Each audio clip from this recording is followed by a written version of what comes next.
మచిలీపట్నం పోతిపల్లి శక్తి wines వద్ద స్థానిక మహిళలు నిరసనకు దిగారు. వైన్స్కు పర్మిషన్ ఇవ్వడంపై ఆందోళన చేపట్టారు. వైన్స్ ముందు బైఠాయించి పెద్ద ఎత్తున నినాదాలు చేశారు. వెంటనే వైన్స్ తొలగించాలని డిమాండ్ చేశారు. వైన్స్ యాజమాన్యం స్థానికుల మధ్య వాగ్వాదం జరిగింది. పోలీసుల రంగప్రవేశంతో గొడవ సద్దుమణిగింది. అనంతరం స్థానికులతో కలిసి మంత్రి కొల్లు రవీంద్ర, హోంమంత్రి అనితకు కంప్లైంట్ చేశారు.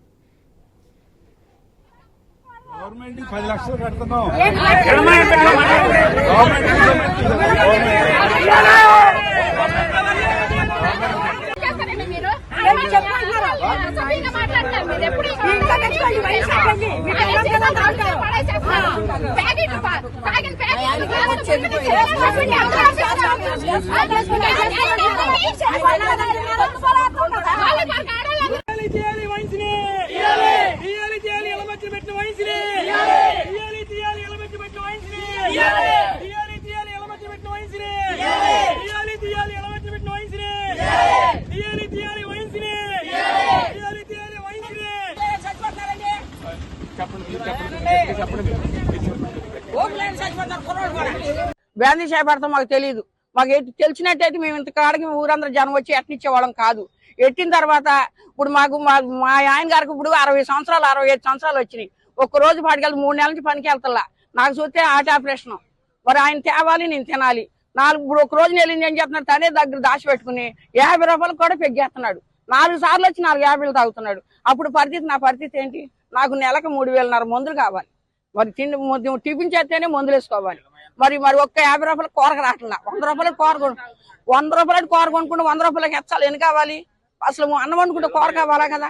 ఇళ్ళ మయ్యాన్ని బ్రాందీ షాప్ ఉంటాకి ఇల్లేదు, తీసేయాలి. మేము అప్పుడు మంచి అంతగా బతుకుతాం. గవర్నమెంట్ వ్యాపారం చేసుకుంటాక మమ్మల్ని అందరినీ ఒక చాట చేర్చాలని చాలా సంతోషపడుతున్నాము. కానీ అదే సమయంలో ఇదే జ్యువెలరీ పార్క్ ఎదురుకుండే ఇలాంటి వైన్ షాప్కి పర్మిషన్ ఇవ్వడాన్ని మేము చాలా వ్యతిరేకిస్తున్నాము. ఒక పక్కన మమ్మల్ని వ్యాపారం చేసుకుంటాకి ఇంత చక్కని వాతావరణం కల్పించి ఇప్పుడు అదే వాతావరణం ఈ వైన్ షాప్ వల్ల చెడిపోవడం చాలా బాధాకరంగా ఉంది. దయచేసి మంత్రి గారు దీన్ని గుర్తించి ఇమీడియట్గా ఇక్కడి నుంచి మార్చమని, మేము వైన్ షాప్ని క్యాన్సిల్ చేయమని అడగట్లేదు, ఇక్కడ నుంచి ఊరికి దూరంగా షిఫ్ట్ చేయమని మాత్రం అడుగుతున్నాం. ఖచ్చితంగా దీని గురించి చర్య తీసుకోవాలని కోరుకుంటున్నాం. మా ఇంటి దగ్గర, మా ఇంటి పక్కనే జ్యువెలరీ పార్క్ ఎదురుగా వైన్ షాప్, శక్తి వైన్ షాప్ పెట్టారు. మార్చి 9వ తారీఖున పెట్టారు. అప్లికేషన్స్ పెడుతున్నాం, తీసేయండి. మాకు చాలా ఇబ్బందిగా ఉంది. మా ఇళ్ల మధ్యన పెట్టే వరకు మాకు తెలియదు. ఇక్కడ నుంచి వెంటనే తీసేయాల్సిందిగా కోరుతున్నామని కేసు పెట్టామండి. ఆయన ఏమన్నాడంటే 15 రోజుల్లో నేను తీపిస్తాను, మీరు ఇంటికి వెళ్ళండి అని చెప్పాడు. సరేనని మేము ఇంటికి వచ్చేసాం.